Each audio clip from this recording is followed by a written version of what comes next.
درود علی یا مظهر العجائب.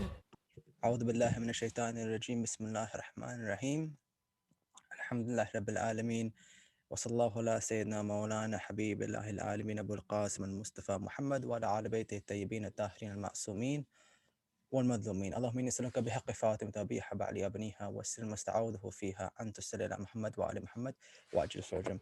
Thank you. Assalamu alaikum. Assalamu alaikum to everyone who has attended, who is participating, who helped out with the program, with organizing. Salam to all of you. And thank you so much for joining what is the first session of the Nahj al-Balagha book club for this group, the group being the group of students. I understand many people are from the ABSOC, which is how it was arranged, but wherever you're coming from, wherever country or organization or wherever you're from, thank you so much for joining. There is a lot to get through, and this is the first session, and I'm very excited. I hope you are too. But this entire project of the Nahj al-Balagha book club, which we're going to go through today, it comes from answering one question. And the question is, how does a stranger become a friend? This is the question that Shaykh Mutahari asks when he introduces Nahj al-Balagha. He says, imagine, and I'd like all of you to imagine, your home and where you live. And let's say you have a neighbor. And the neighbor is someone who you see every day, but you don't actually know them. And as a result, you recognize their face and their body and you see them and maybe you send your salutations, but you don't really engage with them. Now, Shaykh Mutahri says, imagine one day you speak to them and you get to know them. Maybe you sit down and have a conversation. And now, who was previously a stranger, when you see them, you're thinking of those stories which they shared with you, or you at least can imagine their voice when you speak to them, or you have some familiarity with them. So that now when you see them, there's something a little bit more familiar. He says, when will we do this for Nahj al-Balagha, the book which sits idle in our rooms, collecting dust, usually in the house of almost every Shiri? When are we going to make that book from a stranger to a friend? Welcome to the Nahj al-Balagha book club. This project for the next 10 weeks, inshallah, is one in which we have the chance to delve deeper into the words of Shaykh Mutahari, of the words of Imam Ali, using the commentary of different ulama to understand who is our Imam, his sermons, his letters, his sayings. We want a chance to engage directly with Amir al-Mu'mineen. We want to understand Mawla, how he is, and how he speaks about a range of topics and a range of themes. And hopefully in our own personal relationship to the Imam, I will look at the Imam more as a friend than in those moments where I saw him as a stranger, because I've spent some time to ponder on his words and understand what kind of person he is and what kind of person I want to be. Okay, that's Nahj al-Balagha. In today's introduction, I would like to go through what this book is, how it was compiled, why it's so important, and what is the purpose of this book club. And then I will ask all of you a question, and this is where you have a chance to share your views. And the question is, do you have a favorite saying or sermon from Nahj al-Balagha? Think yourself to, sayings that you've heard that maybe one of them has, internalized in your heart. Maybe there's a particular saying that you've heard a lot and you have a certain understanding of it. This is a platform for us to share our opinions, share which of Imam's words have touched us. And maybe by discussing different perspectives, we can all of us grow a little bit more closer to the Imam together. That's the purpose of this platform. And then I will introduce the different themes which we may discuss over the next 9 sessions after this, but it's up to you. You'll have a chance to vote, to choose where do you want to take this book club. There are a range of topics and themes discussed in Nahj al-Balagha, and what we do depends entirely on what this group wants. But we will get there. Before we get to voting and deciding what topic we're interested in, because this is a collective space, and before we look at what our favorite sayings and sermons, and before I introduce Nahj al-Balagha and the way that it was compiled and why it's so special, I will just go through a few details. First of all, if you have any questions or reflections at any time, honestly, you're free to share it. I mean, these discussions only work when we are able to use this platform effectively. I am recording so that those who are not here can follow up on YouTube, and then they can get up to date. Or for example, if you're going to miss a session, I saw on the calendar there's a Euros football match coming up which clashes with this session. Now, I'm not telling you which thing you should choose. I'm not telling you which thing I would choose. I'm just saying, in these emergency critical situations, it's good to have a record somewhere of this discussion so you can keep it up. Inshallah. But the video is only going to be on me. So if you want to take your video out and if you want to speak to me directly or if you want to share your views, honestly, feel free. This is just a recording to have for reference. And like I said, if you've got a point that you want to make, you can, if you would rather unmute, you can do that. If you want to raise your hand, you can do that. And then I'll just say, Bismillah, you can mention your point at any time. Or if you just want to use the chat and you can write a question or a reflection, or maybe that you've experienced something that I'm talking about and you would like to comment on it. This is an open space for you. And inshallah, I really hope that we can, or you can private message if you wish, and then I will not mention your name. But the point, like I mentioned, is just to feel free to engage directly with the words of Amir al-Mu'minin. You know, in Nahj al-Balagha, Imam refers many times to his knowledge, okay? Sometimes he'll say that wisdom flows from me. Other times he'll say that I possess knowledge in the way that a rope dangles in deep wells, or that I'm more aware of the affairs of the skies than the earth. There is great wisdom in this book, but for some reason it is a stranger to us. And I would really like this book club to be a chance for all of us to take responsibility for our own personal relationship to the Imam. I'm not going to rely on scholars or other books that I've not read or majalis or anything other than me to know my Imam. That's my responsibility. And so if we're going for a sermon or a speech, you get to read the words of the Imam directly. This Nahj al-Balagha book club is taught to different groups. Yesterday I taught it to kids, and obviously a very different version to what we're discussing. And I mentioned this point to them and they said, imagine you had a dream and the Imam came to you in a dream and spoke to you and told you something. How important would you value those words the Imam wants to tell you? They would be beyond anything else that you can access during your life because the Imam has told them. And I assure you, brothers and sisters, Nahj al-Balagha is filled with sermons and speeches, letters and sayings that we don't even know the Imam said, but it's in front of us and it has remained in front of us our whole lives. When will we make this book a friend to us so that the Imam can become an intimate Mawla for us? And that, inshallah, is the object of the next 10 sessions over the next 10 weeks. Okay, let me tell you how we have Nahj al-Balagha, how we got here to this stage. And then I will open up the floor and ask you, do you have a saying which you like of the Imam, which is important to you? I have one of my favorite. If anyone asks, I will share it. I actually think that it's the favorite of Sharif Radhi, who compiled Nahj al-Balagha, because of the way that he speaks about it. But we'll get there. And that's a chance for you to share your views, especially if you have a sermon or a saying in your mind that Imam said this and it's always on my mind. But we will get there. We will get there. Before I go through the history of Nahj al-Balagha, I wanted to kind of just check and see who we've got in this session. So I understand that there are people from the ABSOCs, but I don't know where you're from. So it'd be really helpful for me just to know like where you guys are dialing in from, or if you are from the Ahlulbayt Society. So if you use the chat, it might be easier at this point. Could you just let me know if, are you from an ABSOC in London? Just so I know. Is there anyone representing my city at the moment? If you're from an ABSOC in London, use the chat just so I know. And if yes, then tell me which ABSOC are you from in London, if you are. And if not London, then tell me which ABSOC are you from, or did you hear about this book club? So we've got representation from Portsmouth, from Southampton, from London, but not ABSOC. Okay, Kauthar, you're very welcome. So we've got Portsmouth, Southampton, London, any other Ahlulbayt societies, Manchester, UCL, Birmingham, Surrey, my undergraduate. We've got Queen Mary as well. We've got Cardiff, another Surrey, Leicester, another London, but one not ABSOC. That's fine. This is for all students or anyone of this age. We've got a lot of Surrey representation, mashallah. I don't know if it's got anything to do with the fact that I went to Surrey, but I'm currently in a master's at LSE and I told them to join. So let's see if they're there as well. But it looks like we have a good cross section. Is there anyone who's not from England, who's not from an ABSOC, or is just tuning in from another part of the country or another part of the world?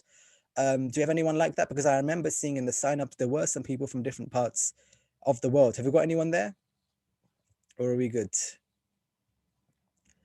You know, this means that I'll use very colloquial slang, you know, just to make sure that I'm not misunderstood by anyone. But it looks like we have a good cross section of England and of the community, alhamdulillah. Okay, Nahj al-Balagha. How did we get here? What is this book? How do we use it? Oh, someone from Pakistan, mashallah. You're very welcome, Sister Zakia, to today's programs. Thank you so much. How do we get to Nahj al-Balagha? Okay. Imam Ali alayhi salam, Amir al-Mu'minin, lives during the life of the early advent of Islam, and he dies around the year of 40 years after Hijrah. Okay. during his life, he goes from playing different roles in the Muslim society. And some moments he's given ultimate respect, in moments where he has saved Islam or he has made a reputation for being the warrior or the one who teaches dua. But in other times, he is vilified and there is a campaign of misinformation against Amir al-Mu'mineen from the authority of Khilafah itself. And he lives through different stages in his life. And so by the time of his death, it is very common for people to insult him and to curse him. Indeed, the mimbar of Rasulullah was used in some cases to do la'an for Imam Ali alayhi salam. This meant also that doing the dhikr of Ali ibn Abi Talib was not easy. Mentioning his sermons, mentioning his sayings, and just praising and attributing things to him was not something that was easily done in the early time at his death. What we do have, though, are very early accounts where people who are used to memorizing and using, verbal memorization, oral memorization, trying to write it down. And the earliest account we have is just 30 years after the death of Imam Ali alayhi salam, when Zayd bin Wahab al-Jahni has recorded a number of sayings of the Imam.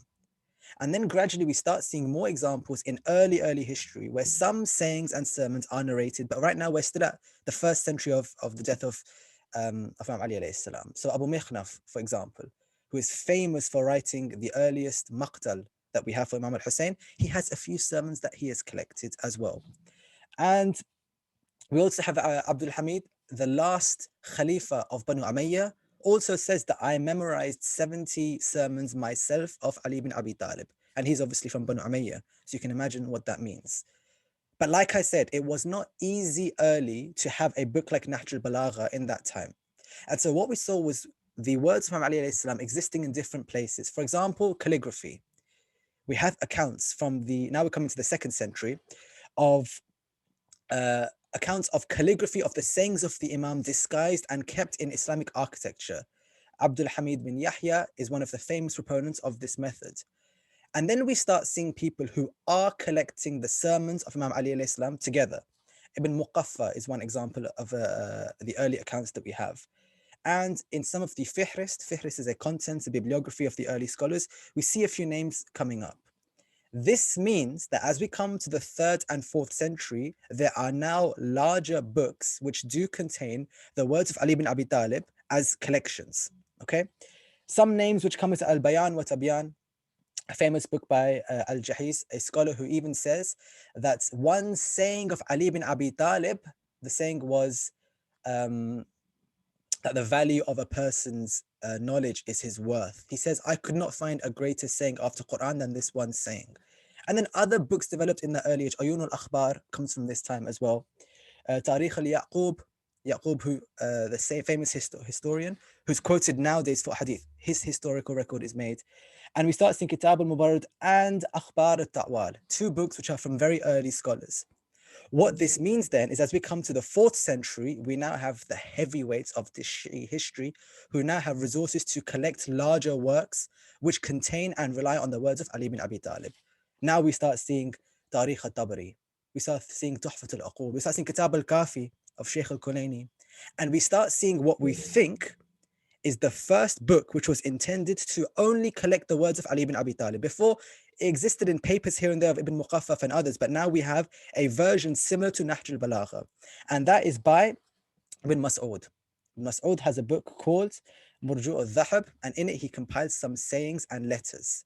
Now we come to the end of the 4th century and we see the emergence of a certain Sheikh Saduq, who is now taking all of these works together and expanding them in his work. Then we come finally in this era to the birth of 2 brothers, Sharif Radi and Sharif Murtada. Imagine, they're living in Baghdad. All of those scholars I mentioned have compiled different bits of Imam's words here and there. But what we don't have is one centralized account like Nahj al-Balagha until Sharif Radi. Sharif Radi is that scholar who compiles these different works together into one book, which he calls the Peak of Eloquence. Sharif Radi was born in the year 970, which is about 359 years after Hijrah. And there's a famous story which many of you may have heard where Sheikh al-Mufid, the great scholar, has a dream. And in that dream, he sees Sayyidah Fatima sallallahu alayha. It's attributed in this way, in which she says, teach my children. And she's holding a 7 and an 8-year-old with her. So he says, how can I teach your children, Ya Mawlati. When he wakes up, he's very worried at this dream that why, and Sheikh Mufid is a great scholar. One of our four major books comes from him. And he's worried that why would Sayyidah Fatima say to me, teach my sons? Makes no sense. Her sons are Sayyid Shabab Ahl al-Jannah, me, Sheikh Mufid. The next day, two young boys are brought by their mother to Sheikh al-Mufid. And the mother says, I would like you to teach them. And he notices that this could be a message from the Lady of Light to teach these boys. One of them is Radhi, one of them is Murtada. Murtada goes on, Sheikh Murtada, to become a great jurist. Even today, many of his books are relied upon by ulama, and his opinions in fiqh are shared. But Sharif Radhi, the other of them, is very much interested in linguistics and language. He loves language. Yes, he specializes in history and in poetry. He studies under Tabari, but he loves language. And it seems like the book Nahj al-Balagha comes from the encouragement of his friends. So he's preparing a book, Sharif Radhi. He's a young man at this stage, called Khasais al-Aimma, the stories of the Imams. And his plan is that I'm going to collect my favorite sayings of all the Imams, from 1 down to 12. And I'm going to compile it together. But only my favorite, he thinks. So he brings together the first Imam's sayings, which are of his favorite. He brings it to his friends. When his friends see the level of eloquence and beauty of this compilation, which they've never seen before, they say to him, stop for a second. Don't go into the other Imams. We want more of Ali bin Abi Talib. We want his sermons. We want his letters. We want all of his sayings which you find interesting, and then move on to the other Imams. But let's not leave this once we found it. So Sharif Radhi stops his plan and starts focusing only on Imam Ali alayhi salam, gathering from different historical sources that I mentioned and others, words of Imam Ali alayhi salam. Later on in his life, and we're mentioning how it is his friends who encourage him about this, we notice that it is by the encouragement of his friends that he writes Nahj al-Balagha. For example, once he said that I was telling my friends something about Imam Ali that I find unique, and it is in their shock that I have kept on contemplating how unbelievable Ali ibn Abi Talib is. He said the example is that in Nahj al-Balagha, this book that I'm making, you might think that Ali, based on his words, is some secluded mystic living in the foot of a mountain somewhere, away from the affairs of the world, concerned only with Allah and with nature and with this planet because of the way he speaks. And then you see his life, and he's this warrior piercing through the battlefield, destroying enemies in front of him, his sword, Dhul Fiqar, rising and falling, destroying enemies one after the other. He says, how can it be that one person seems so much like one and the other at once? It's unique. So he said, I told my friends this. I look at this book, and if you read the book, would you imagine that he's this warrior when he's speaking about Allah? And would you imagine that he is this gentle soul when he's speaking about the battle of Siffin and Nahrawan and Jamal? He says, it is in the shock of my friends that I realized how great Ali bin Abi Talib is. In that spirit, he then compiles this book, 245 sermons, 75 letters, and about 200 sayings. Now, he compiles 245 sermons. At that time, there were 470 sermons available to him. Why did he not compile all of them? It's because Sharif Radhi was not writing a book of hadith. He was writing a book of eloquence. So he chose those sermons which he found accessible to him, which were in line with his character, with his personality that he was interested in, especially if he could comment on the language. And that's why in Nahj al-Balagha, the original Arabic copy, he has footnotes in which he comments on certain sermons. He even leaves blank spaces because he doesn't always write the sanad, the chain. He doesn't need to write it because it's not a book of hadith. It is a book which he writes of his own interested hadith and compiles them.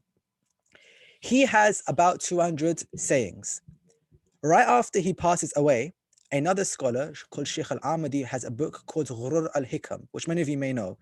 That book has 11,000 sayings of Ali bin Abi Talib. So again, the person might ask, from 200 to 11,000, why? Again, because he's only selecting the best in terms of language sayings that he can find. And of course, many of the sources which he uses are not available anymore. One of our great scholars, Sheikh Kashif al-Ghita, says that 90% of the sources which Sharif Radhi used for Nahj al-Balagha, they just don't exist anymore. Either they've been burnt. In Baghdad, for example, the libraries of Sheikh Tusi were burnt. There was a great campaign against the Shia, or they've been lost, or we just can't find the attribution.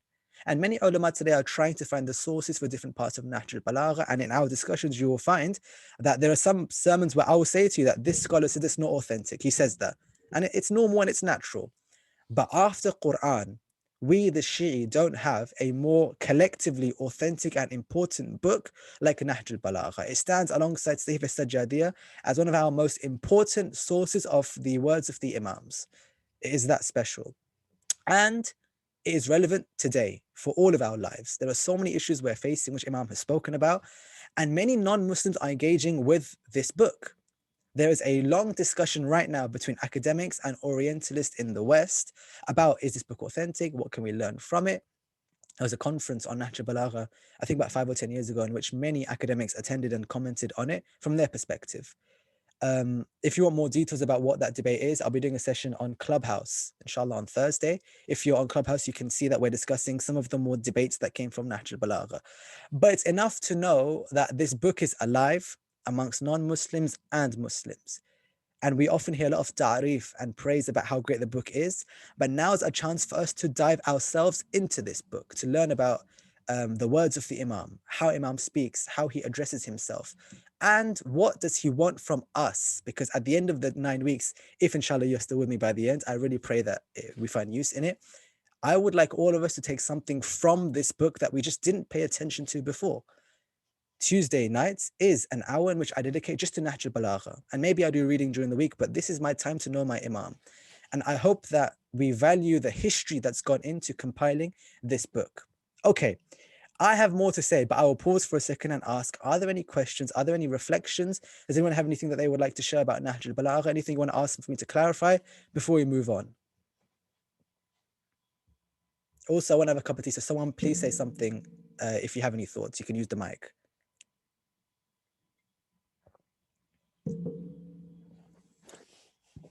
Thank you, Sister Zahra. If there are any questions about Nahj al-Balagha, now's the time to ask them. If you want to know about the book, about its chain, about scholars who have engaged with it, or topics or stuff, like mention it now, and I'm happy to answer, or we will move on.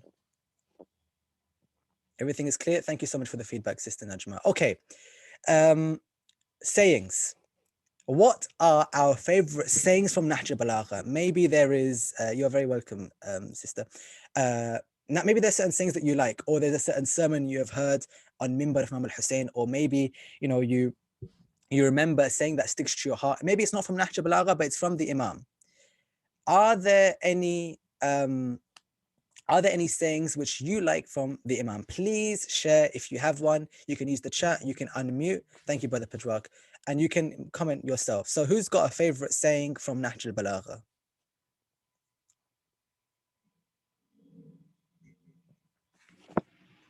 Assalamu alaikum, Brother Abbas. Thank you so much. Alhamdulillah, Khadim. Brother Hashim speaking? Yes. So maybe if I go back to Nahj al-Balagha and look, there will definitely be so many things that I would call favorite. But I think the first thing that comes to my mind is the Sermon of the Pious. It is something that I refer back to a lot. I think it's Sermon 193. I was just checking if it's actually in Nahj al-Balagha, and I think it is. Al-Gharra, yeah? In which Yes. Imam Ali Sam lists the different qualities of the muttaqi, this one? Yeah. I think it's the one where he speaks to Hammam. 731. 731. Or you could search Sermon of the Pious. Yeah. It is definitely a very beautiful one, and it is the one where it shows you the gap. If you want to know where you are and where you stand, listening to this and seeing the qualities of those who Allah calls pious and Imam Ali describes them, tells you the gap and tells you the kind of work you need to do in order to be amongst them. Absolutely. That's my reflection. Alhamdulillah, I agree with you. I think in different versions is different numbers, depending on the compilation. For some it's 191, for some it's the one that you mentioned. I saw 33, but that's a different version. But yeah, it's a beautiful khutbah. And Hammam, this is the khutbah, by the way. It's very famous, like our dear Sayyid mentioned, where he wants more. And Imam is like, Imam Ali says, no, stop. I've only told you as much as I'm going to tell you. Hammam says, no, tell me more. Then he mentions more qualities of the muttaqeen. And Imam says, no, you can't take any more. I'm going to stop. And Imam says, tell me more. And the hadith says that the more Imam al-Islam continues with this khutbah, Hammam's body starts shaking, he starts shivering, until it comes to a point where the Imam is still speaking and there's no noise coming from Hammam. And they turn and they see that he has died. And they turn to the Imam and they say to him, what happened? He says that I was telling you, he was absorbing every word that I was saying and his heart could not bear anymore. This was to show you, to demonstrate to you that the one who qualifies under these levels of muttaqi is not like everyone else. So that khutbah which you mentioned, which maybe we can discuss later on in the book club, is outstanding. Thank you so much for mentioning it. Brother Pajwak, I see your hand is raised. Did you have a point that you wanted to make? Assalamu alaikum, Alaikum Abbas. assalam wa rahmatullah. Just want to say thank you very much for this initiating these sessions. It's I think it's a very big missing part of our belief, and inshallah this will help us to recover a lot of teachings that maybe we should have learned from many times ago. I agree. Just and on the notes of which sermon I like the most, there are several, but inshallah we go through them in the future. But the one I would like to start with is the beginning of sermon 166, where Imam Ali alayhi salam says وَلَا تَكُونُوا كَجُفَاةِ الْجَاهِلِيَّةِ, and don't be like the rude or sharp people of the time of ignorance. That they never thought about their religion and they never thought deeply about Allah. And then Imam Ali continues with the implication of being in that state. He says that being in such a person is like a white egg. You don't know what's going to come out of it. Yeah. Is it a bird or is it a snake?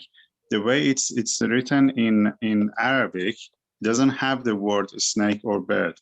It's more like you don't know what's going to come out of it until the time of the when you want to come out of your shell, and then people recognize what you are.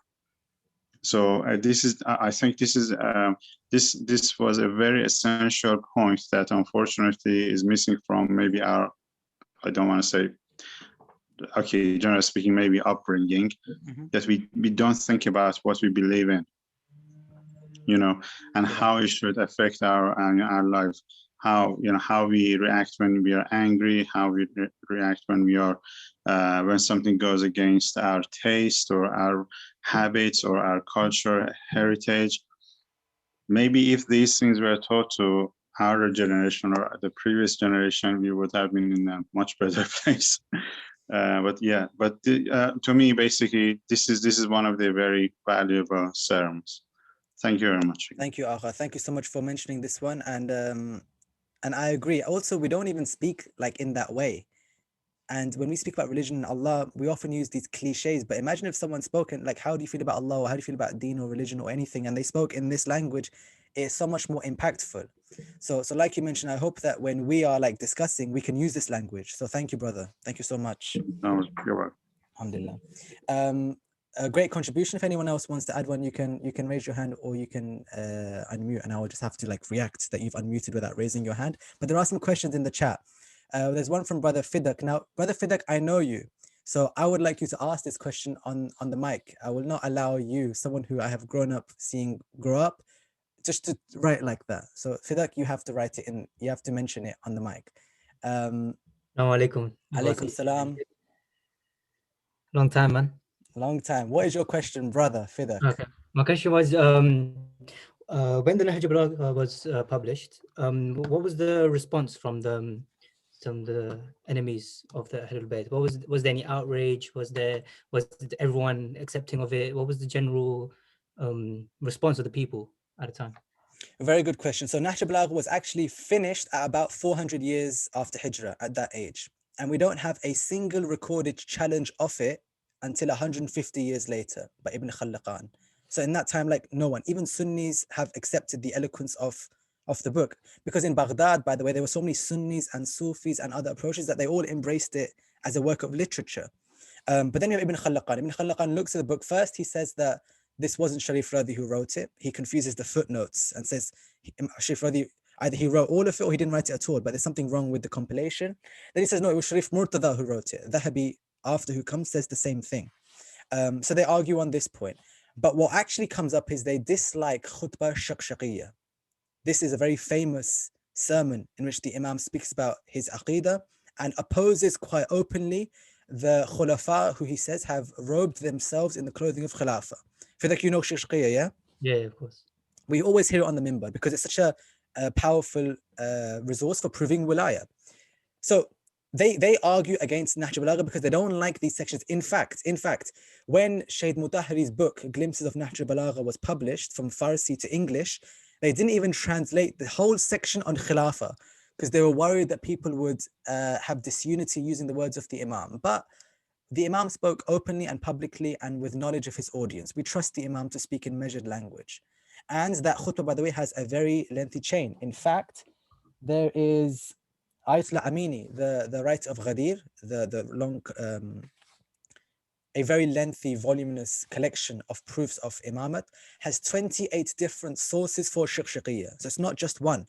So even their arguments are weak. So there was no controversy for about 150 years. Then people started saying something. But the most powerful commentary of Nahj al-Balagha is not from a Shia, it's from a Sunni. Shar ibn Abil Hadid, who is actually a Mu'tazilite thinker, it is the most celebrated commentary. When preparing this book study circle, I was asking many ulama, like, what books would you advise that I introduce or that I research? And many of them mentioned this book, Shar ibn Abil Hadid, a Sunni scholar. So it's not the case that this is a Sunni Shi'i book. It is a book which was not touched by any controversy for 150 years. And then later on, people started having inkar. In fact, Yasir Qadi mentioned something about it a couple of years ago, and he was involved in a debate about its sanad as well. But in general, Sunnis, especially in Egypt, in Al-Azhar University, they love Nahj al-Balagha. So great question, Fidak, thank you. Did that answer what you were saying? Was there anything you wanted to add, or is that sufficient for now? No, thank you very much. That was a good answer. Thank you so much, bro. Sister Zahra, you have a question, I'll read it out. I was just saying from Nahj al-Balagha, if you fear something, drive straight into it, for the intensity of your awareness is far greater than what you fear. This is a beautiful, beautiful saying. If you fear something, dive straight into it. For the intensity of your wariness, so basically, it's more greater than what you would fear. Like the feeling before it is much more than the thing itself. And how many times does it happen where we don't do something that's easy because we spend so much time being worried or scared or concerned about it? That is a great point. If you'd like to mention why you like it, Sister Zahra, I'd be very interested to hear it. But thank you so much for sharing. Niall, you've written your favorite quote: "The greatest pain is being with the people who do not understand you." Yeah, because the full saying is nothing hurts a soul more, or nothing hurts a gentle soul more than to be around those who do not understand it. It is a beautiful and heartbreaking narration. For if you think of our Imam, we're able to benefit from Nahj al-Balagha now. No one's stopping us. But at the time, there are people who simply just didn't want to hear him speak. And it does make you sad. So yeah, there are so many narrations where he's walking with Kumail bin Ziyad and others where he says, like, I have so much to give, but people, they just don't want to hear me. Or that I say salam and they don't answer to me. Like, there's a lot of sadness in Nahj al-Balagha. And I hope that translates as us valuing his words. So thank you so much for that. Sister Kauthar says, has anyone got a link for a good English Arabic coffee? Yeah. So the one that Muhammad Ismail put on the chat, that's the best version of Nahj al-Balagha, the one translated by Yasin al-Jibori, because it's got Arabic alongside English. And there are many copies of Nahj al-Balagha which are translated from other languages to English, like Farsi to English, Urdu to English. This one's directly Arabic to English. So I advise this one, which is in part 1 and 2 in alislam.org, as the resource to use. So use that one, and you can get it in hard copy. If you want one in hard copy, there are some sold by Hujjat Stanmore if you're in London, or Al-Murtaza bookstore as the Peak of Eloquence. But if you want an online copy, this is the one that I think is, in my opinion, is best. You are welcome, Sister Kauthar. So thank you so much, guys. Are there any other sayings which you like? Islamic Thorn Peterborough. Thank you, Muhammad. Sorry, Kauthar, I didn't know where you were, but this is a good resource that you can use. Any other sayings that you guys like, or any particular sermons or letters which stand out to you that you've heard before, or that you maybe want to learn more about? There's also an app called Nahj al-Balagha on the Play Store, which is quite useful. Thank you, Sister Fatima. I didn't know that, and I've not used it. But if you advise it, then inshallah, everyone can get the app as well. All right, let me mention my favorite. Okay, so where's my notes? This is my favorite say kind of selection of Nahj al-Balagha, all of it. And I think it's Sharif Radis who compiled it, because he says that there is no, after the words of Quran, he says, and the words of I think Rasulullah, there are no words which contain as much depth in as little words. So this is from Sermon 21. It's a very short section, which I love. The reason why I like it is because if you're going through any difficulty and you want to maintain your mental well-being and you want to cultivate your own motivation to just get things done, this is a great sermon. He says, فَإِنَّ الْغَايَةُ أَمَامَكُمْ. Your ghaya, your aim is in front of you. Imam is speaking to you directly. Your aim, your ghaya, أَمَامَكُمْ. It's right in front of you. وَإِنَّ وَرَاءَكُمَ السَّاعَةُ تَحْدُوكُمْ. And the hour is behind you. The hour meaning the day of judgment is behind you. So you've got something in front of you that you're aiming for, your ghaya, your target. And your sa'a, the hour of Allah, is behind you, pushing you, motivating you. Something is keeping you going and something that you are trying to attain. So how should you act? 2 words. تَخَفَّفُ تَلْحَقُ. Keep light and overtake. فَإِنَّمَا يَنْتَظَرُ بِأَوَالِكُمْ آخِرُكُمْ. Those people who are already first are waiting for those who are last. And that's the end of it. I love this. Because all of us were in this situation. There's something in front of us which we want. We have some aim in our life. And there's something behind us that's pushing us forward. There is something which is keeping us going. Maybe it's a fear of hell. Maybe it's a desire for heaven. Maybe it's wanting to love Allah and have that relationship. Maybe it's wanting to be a better version of myself. Whatever your motivation is, you've got it pushing you. But how do I travel this path? Imam 2 was تَخَفَّفُ تَلْحَقُ. Just keep light and overtake. Keep light. If there's any attachment which is weighing you down or which you are becoming too engrossed in, which is taking you away from your goal, just keep light away from it. Cut it off. If there's anything in your life which you find is holding you and bringing you down, like this dunya or like your desires or like an idea or a person who is toxic or anything like this, keep light from them. Don't become weighted under the heaviness of a negative energy in your life. And overtake. You're going to see in your life people and situations which you don't want in your journey with Allah or in your dialogue with the divine. It will not help. So overtake it. Get away from it. Don't even be near it. And this advice of keep light and overtake is a beautiful reminder for all of us. Just keep light. Keep light from whatever it is and overtake. I hope that you guys can ponder on what that might mean. I have spent many years just thinking about this one saying, and the more I think about it, the more about me it teaches. And the more about yourself it teaches, the more you learn about your Lord. فَمَنْ عَرَفَ النَّفْسُ فَقَدْ عَرَفَ رَبَّهُ. And indeed for our discussion, مَنْ عَرَفَ النَّفْسُ فَقَدْ عَرَفَ إِمَامُ, which is a hadith. The more you know yourself, you will know your imam more.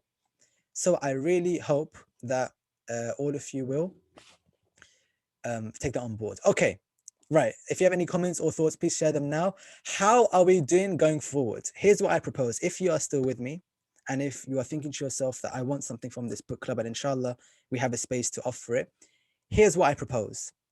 I have gone through Nahj al-Balagha. I've gone through the research, especially which is available to us from other scholars, and I've identified 9 themes, okay?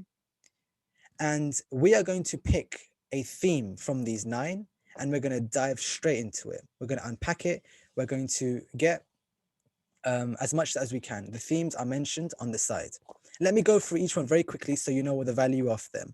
Theme 1, Nahj al-Balagha and Tawheed and Aqaid. Okay? In this chance, we can learn about Allah through the words of Imam Ali alayhi salam. So, who is Allah? How does he answer dua? How should I view him? How should I speak about him? Let's go to Nahj al-Balagha to really focus on my relationship to my Lord, especially when it comes to proving he exists, not just for the world, but to myself, so that I have that inner certainty that Imam says, how can I worship a Lord that I don't see? I want that feeling. So let me look to Nahj al-Balagha to get it. Option 2, Irfan, mysticism. Here, we have an opportunity to go through Nahj al-Balagha for those sayings that he has and those sermons which speak about Sayr wa Suluk, that divine path of communion with Allah, which only Ali ibn Abi Talib can vocalize in the way that he does. How do I develop this love for Allah that it leads me towards fana, annihilation in His name and in His face? How do I manifest the qualities of God in me? So it's not just aqaid about proving God. This one is about being and feeling a proof of Allah. How does that work? Okay, option 3. We could look at Nahj al-Balagha and government and justice.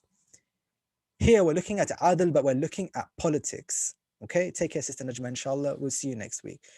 Politics. What we're interested in here is, how do we understand our political responsibility today using Nahj al-Balagha? How do I make certain stances I need to make using the words of the Imam? How should I take stances and treat people in my political society based on how the Imam would want me to act in my social life? So for those of you interested in politics and social affairs, maybe you'll vote for this one. Option 4, morality and decision making. Let's go for Nahj al-Balagha. You might think to yourself, okay, these topics are great and they make a lot of sense, but I need to work on myself a little bit more. How do I tell what is right and wrong in different situations? How do I make decisions in environments that are different, with my friends, with my family, with my colleagues, with non-Muslims, in public and in private? How do I become solid in my own decision-making process? Here we'll go to Nahj al-Balagha to see how the Imam speaks about religious morality and right and wrong and where it comes from. Option 5, the dunya. This option is arguably the one Ayatul Mutahri says is the most discussed theme in Nahj al-Balagha, this world. What are the attractions of this dunya? How does it hold you? How does it grip you? How do you use this word, but how can you identify its traps? What are different metaphors for this word and how it drags you deeper and deeper towards its attraction? And how do we counter it? Okay, that's option 5. Option 6, Nahj al-Balagha and women's rights. There is a lengthy discussion about this book and whether or not it teaches people to be misogynistic or not. There are certain sayings and there are certain sermons which people take great issue with. And we need to unpack them to understand, firstly, how does Islam look at women? But more importantly, in our current society, how should I, as a Muslim young person growing up, view male-female interactions and women and men issues in my contemporary society? What does Imam Ali really mean when he says this about women? For example, look at Sermon 80 as an example. Like, what is he trying to say? Is this even authentic? Is this part of my religion? And more usefully for us, is there a theory of women's rights from Islam? And if there is, how does it link to other theories of women's rights, like a liberal notion of feminism? How do these things link together? Do they link together? How should I act? That's option 6. By the way, I'm trying to make all of them really convincing so you guys don't know what my preference is. Option 7, Imamat and Khilafah. Now let's dive straight into the sections of Nahj al-Balagha on Imam Ali alayhi salam, on his enemies, on those who oppressed him, those who oppressed Ahlulbayt, and how we understand Imamat from that difficult, fractious time of the life of Imam Ali alayhi salam. And if we pick this one, when it comes to our current life in Sunni Shi'i discourse, or things like polemics and how we interact with each other, how do we learn from Nahj al-Balagha and how we should take stances on if, say, a movie comes out about a member of Ahlul Bayt, or if there is someone says there's no more need for taqiyya, or if I don't know how to debate with Sunnis, should I even debate with Sunnis? What does my Imam want from me? That would be option 7. Option 8, the personality of the Holy Prophet. There is a hadith which says, no one knows Allah like Ali and Muhammad, and no one knows Ali like Muhammad and Allah, but also no one knows Muhammad like Ali and Allah. So let me learn about my Holy Prophet through the one who knows him so well. And if you're really interested in this one, I want to know, how does the Holy Prophet think based on the words of Imam Ali alayhi salam? How do they interact? What kind of man was he? Let me get the most intimate, closest eyewitness of the most central figure in Islam, the Holy Prophet. Maybe you'll pick this one. Or you might pick 9, Nahj al-Balagha and Quran. This option is that if I want to focus on my relationship to Quran, maybe you promised it in Shahr Ramadan, I want to use Nahj al-Balagha to know Quran, because Imam Ali Islam mentions ayat of Quran at many times. What is he trying to say when he mentions it in different moments? What do we learn about the Quran? By the way, Ali uses it. There's one scholar who says that Nahj al-Balagha is the offspring of Quran. Like, these things are linked. And you should use this book of Nahj al-Balagha to know Quran. If you're interested in this approach of Quran and Natiq, the speaking Quran as Imam Ali alayhi salam is, you'll pick this option. Now, I know there's a lot of options, and we're not going to vote now. In next session, so next Tuesday, starting at 8 o'clock, inshallah, UK time, we'll put a poll open on Zoom with these options. Number 1, Tawheed. Number 2, Irfan. Number 3, government. Number 4, morality. Number 5, the dunya. Number 6, women's rights. Number 7, imama and khalafa. Number 8, the personality of the Holy Prophet. Number 9, Quran. Okay, and you have to choose. You have to choose which one you think is best. Now, we technically, if the top 2 or 3 are similar in theme, I could combine them. If we do well, we can do another series in the future. That's fine.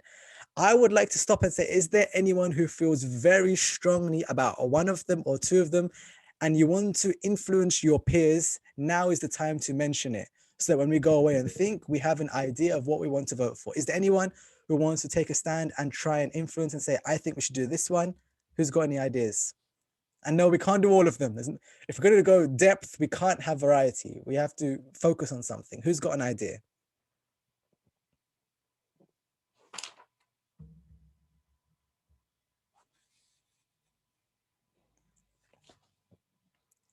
Ali, I think you should do Quran. Okay, so this is the option which you think that we should vote for. Fidak is thinking Irfan. Okay. By the way, if you just say what it is, that's not that convincing. If you say why, people might think, you know what, you guys make a good point, I'm going to vote for it. So the more persuasive you are, the more words you will use. But someone likes Quran, someone likes Irfan. Any other ideas of what you guys think we should focus on over the next 9 weeks? Bajwaq thinks Tawheed and justice. Okay, those are 2 separate ones, but they are closely linked. They are sifat of Allah Azza wa Jal. If you want to do all of them, by the way, on Wednesdays, I'm doing a summary of all of them in the other Nahj al-Balagha book club, which is public for everyone. We're not going to go into too much depth, but we'll just cover a broad one. With you, I want to go deep into it. So for that, you think government justice by seeing the current climate of the world. Okay, definitely, if you're interested in politics and what stances we should take, it does help. Fatma, you think number 3 because, yeah, so going around looking at our environment of politics, it might help us, definitely. Kauthar thinks morality, making dunya as young people implement the words of the Imam. Kauthar, this is a very mature point because have a strong foundation before we look at other issues which are interesting. Okay, fine. I'm getting the feeling that there are some ideas that are bubbling, but let me close today's session. Thank you, Nahjal, by saying thank you for listening so far. If you have any thoughts, you can always reach out to me about improving these sessions or any feedback.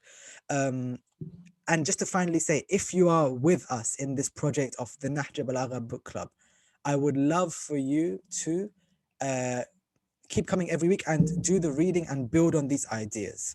So if you're in and if you're with me and if you will allow me to be of service to you, inshallah, next week, next Tuesday, we are looking at Sermon 1 of Nahj al-Balagha, because wherever we choose, we have to do at least one foundation of how Imam Ali speaks about Allah and introduces Allah, because there is no more phenomenal description of Allah than in the words of Ali bin Abi Talib amongst those who are human beings. So for everyone, the reading, inshallah, if you can find time, it's just like a page and a half, is look at Sermon 1 of Nahj al-Balagha up until the creation of human beings. You don't have to read that part, but try and read how Imam Ali alayhi salam introduces Allah. You'd find it familiar because it is such a beautiful introduction. And it's not that long. It's about a page and a half. And come next week with thoughts about it, because inshallah, maybe you will find advice in it for yourself, for the way that you pray, for your relationship to Allah, and we will discuss it next week. So if you're with me, next Tuesday at 8 o'clock, we're discussing Sermon 1 of Nahj al-Balagha. How does Imam Ali introduce Allah? And we're going to have a poll in the beginning about how would you like these sessions to go forward and what topics should we focus on. Okay, are there any questions, any feedback, or shall we close today's session? Anyone want to add anything, or is it the end of this time? Thank you so much. Barakallahu feekum, Sister Kauthar. Thank you so much for your du'as. I just want to say quickly, thanks for running these and offering your time and service. And I'm looking forward to it, and I'm sure everyone else is too, inshallah. Inshallah, thank you so much, brother. Thank you for ABSOC for having me. Great start. Thank you, guys. I can feel that there's a lot of feedback in the future. Inshallah, I'm loving to get to know you, but most importantly, I'm gonna love getting to know Nahj al-Balagha through your reflections. Okay, that's it. That's the end of today's session. Take care, inshallah. Ma'salam. Thank you all for your points and for your discussions, and I will see you next week, inshallah. Take care. Ma'salam. Thank you so much. Thank you, sister. Take care, everyone. Bye. علي ولي الله علي ولي الله علي ولي الله